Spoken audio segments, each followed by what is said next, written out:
여러분의 구독과 좋아요, 댓글을 통해서 여러분과 더욱더 많은 이야기를 나누면 좋겠습니다. 오늘은 요한계시록 6장 9절에서 17절 말씀입니다.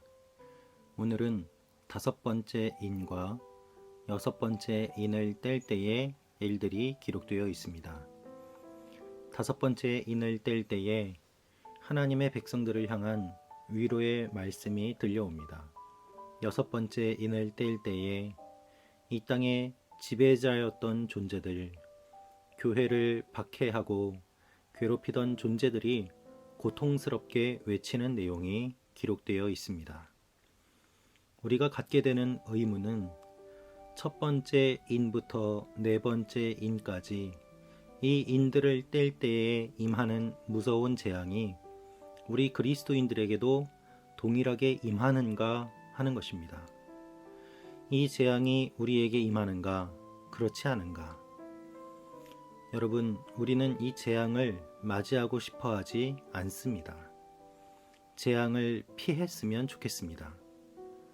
그러나 박해를 받고 있는 시대와 상황에서 차라리 이 재앙을 빨리 경험하고 빨리 죽는 것이 더 낫다는 생각도 들게 됩니다. 요한 당시에 많은 성도들이 이와 같은 갈등을 경험했을 것입니다. 차라리 핍박받고 박해받아 죽는 것이 재앙으로 고통받는 것보다 더 낫고 그것이 축복이다 라고 말이죠. 여러분, 이와 같은 마음으로 살아가는 사람들이 우리 주위에 얼마나 많이 있습니까? 참으로 마음 아프고 안타까운 일입니다. 주님께서는 이러한 성도들에게 다음과 같은 위로의 메시지를 주십니다. 다섯 번째 인을 뗄 때에 나는 제단 아래에서 하나님의 말씀과 그들이 가진 증거로 인해 죽임을 당한 사람들의 영혼을 보았습니다. 라고 9절에 기록되어 있습니다. 다섯째 인을 떼는데 죽임당한 사람들의 영혼을 요한이 보았다고 합니다. 그 사람들은 왜 죽었을까요? 하나님의 말씀 때문에 죽었습니다. 그들이 가진 증거로 인해, 즉 예수 그리스도의 복음을 전함으로 인해 죽임을 당한 사람들이 그 자리에 있는 것을 요한이 보았습니다. 믿음 때문에, 주님 때문에 끝까지 복음을 전하다가 순교당한 사람들이 모여 있는 것을 요한이 보았습니다. 이들이 큰 소리로 외쳤습니다. 거룩하고 참되신 대주제여, 언제까지 땅 위에 사는 사람들을 심판하시고 우리의 핏값을 갚아주지 않으시려는 것입니까? 거룩하고 참되신 하나님께 핏값을 갚아달라는 내용입니다. 여기에서 우리가 알 수 있는 사실이 있습니다. 첫째로, 순교자들은 죽어서도 기도한다는 것입니다. 평소에 주님 앞에 기도했던 사람들이 순교의 길을 걷게 됩니다. 여러분, 순교적인 삶을 살지 않으면 순교자가 될 수 없습니다. 하나님 앞에서 순교자적인 삶을 살 때에 순교까지 맞이할 수 있게 되는 것입니다. 하나님 앞에 평소에 기도했던 사람들이기 때문에 그들은 죽어서 주님 앞에 가도 기도합니다.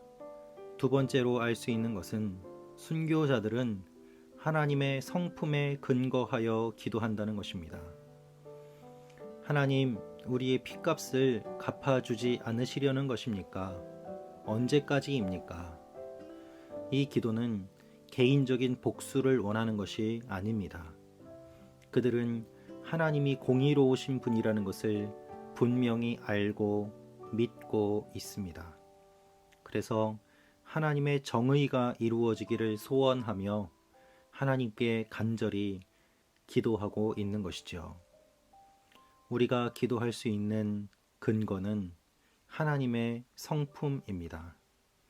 하나님이 공의로운 분이고 하나님이 정의로운 분이고 하나님이 전능한 분이라는 것을 믿지 못한다면 우리는 기도할 수 없습니다. 이러한 기도에 하나님께서 응답하십니다. 11절에 무엇이라고 기록되어 있을까요? 그러자 그들 각 사람에게 흰옷이 주어졌고 그들은 그들과 같이 죽임을 당하게 될 그들의 동료 종들과 형제들의 수가 찰 때까지 잠시 더 쉬라는 말씀을 들었습니다. 하나님께서 흰 옷을 주십니다. 그리고 쉬라는 메시지를 주십니다. 순교의 수가 찰 때까지 기다리라고 하십니다. 하나님은 기도자들의 기도를 잊지 않으십니다. 하나님은 순교자들을 기억하십니다. 이 말씀을 보면 앞으로 더 많은 순교자들이 생길 것이라고 말씀하십니다. 여러분, 하나님은 사람들이 죽는 것을 원하실까요? 그렇지 않습니다. 순교자가 생길 때에 하나님의 마음은 얼마나 아프시겠습니까? 그러나 하나님은 때를 기다리십니다. 조금 더 기다리고 악한 자들이 회개하여 한 명이라도 주님 앞에 돌아오기를 주님은 끝까지 기다리시는 것입니다. 그 시간 동안 순교한 자들은 쉬는 시간입니다. 지금까지 수고하고 애쓴 것들을 하나님께서 아시기에 그들을 안식으로 인도하시고 쉬라고 말씀하십니다. 앞으로 순교할 사람들이 있습니다. 그들은 앞으로 임할 더 심한 환난에서 주님께서 먼저 구해 주시는 것입니다. 우리의 눈으로 봤을 때 순교당하기 때문에 슬프고 불쌍하고 안타깝지만 하나님 편에서는 신실하게 믿는 자들을 조금이라도 빨리 고통에서 건지고 하나님 품에서 안식을 주시기 위하여 순교를 허락하시는 것입니다. 여러분, 우리는 죽음을 싫어합니다. 주님은 사랑하는 자들을 극심한 고통 전에 미리 부르실 때가 있습니다. 이것이 우리의 생각과 주님의 생각의 차이입니다. 주님의 방법에 우리는 항의할 수 없습니다. 사랑하는 사람이, 선한 사람이 우리보다 먼저 이 땅을 떠나는 모습을 보며 우리는 슬퍼하지만 그 또한 하나님의 계획임을 믿음으로 고백할 수밖에 없는 것입니다. 세상의 눈으로 보면 순교자들은 무능해 보입니다. 그러나 그들은 하나님 앞에 기도합니다. 그것이 능력입니다. 하나님이 그들의 기도에 응답하시기 때문입니다. 여러분, 무기력해 보이십니까? 기도하십시오. 능력의 하나님께서 여러분의 기도에 응답해 주십니다. 약해 보이는 사람이 있습니까? 무시하지 마십시오. 그들의 기도를 하나님께서 들어주시기 때문입니다. 세상은 높은 사람과 권세와 권위와 능력자들을 눈으로 존경하며 마음으로 따라가지만 하나님께서는 낮고 무시당하는 사람들을 기억하시고 그들의 기도에 귀를 기울이십니다. 6번째 인을 이제 떼게 됩니다. 이제는 인간끼리의 전쟁과 기근이 아닌 자연재해, 지진이 일어나는 모습을 보게 됩니다. 12절에 큰 지진이 일어나고 해가 검게 되고 달이 핏빛으로 변하고 하늘의 별들이 떨어지는 이야기들이 기록되어 있습니다. 인간의 힘으로는 할 수 없는 분명한 하나님의 심판이 임함을 말하고 있습니다.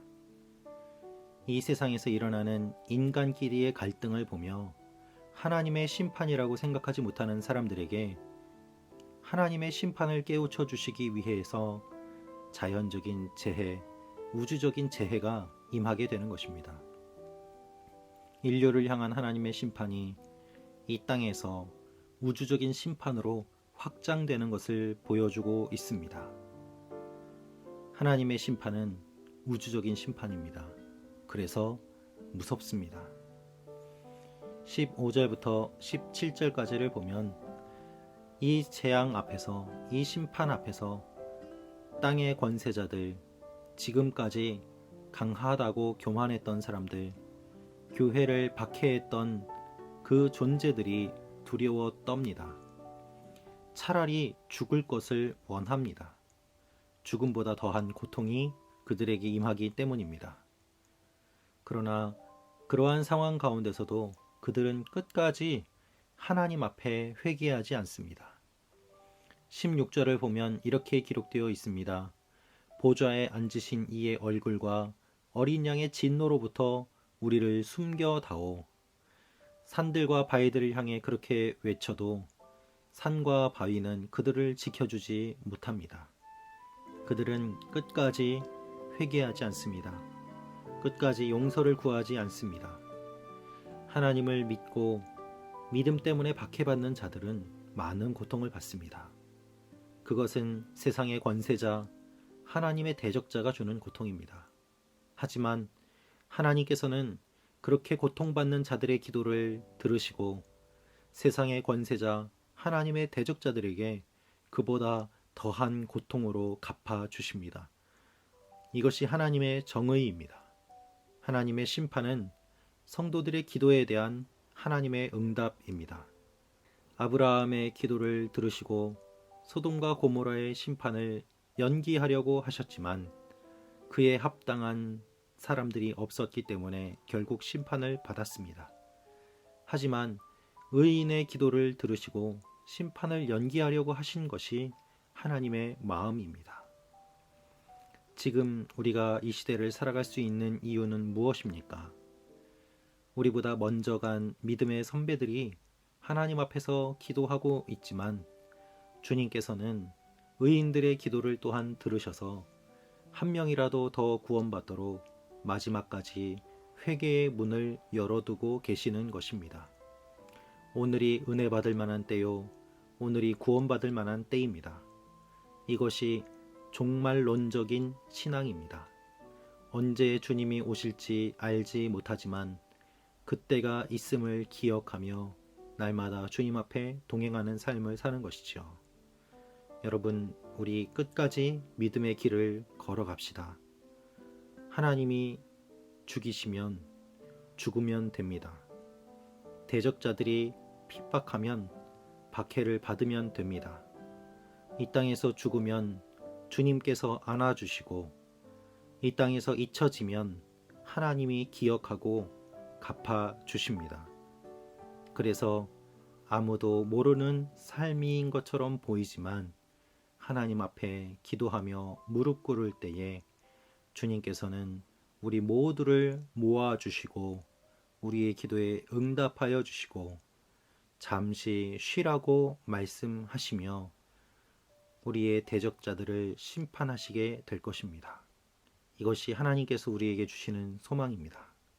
이 소망을 기억하며 끝까지 주님 앞에 기도로 믿음으로 나아가는 여러분과 제가 되기를 기도합니다.